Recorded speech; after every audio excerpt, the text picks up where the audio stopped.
अल्लाहुम्मा सल्ली अला मुहम्मद व आले मोहम्मद। इस वक्त हम लोग जनाब शाह अब्दुल अज़ीम हसनी की जो इमाम हसन इस्लाम के औलाद में से हैं और इमामज़ादे हमज़ा इमामज़ादे ताहिर उनकी तरफ रवाना हैं।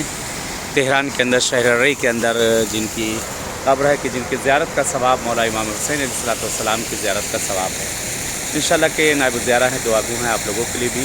खुदावंद आलम आप लोग को भी इंशाअल्लाह आना नसीब करो, तमाम ख्वाहिश शरइया कि आप लोग को पूरी करें इंशाअल्लाह।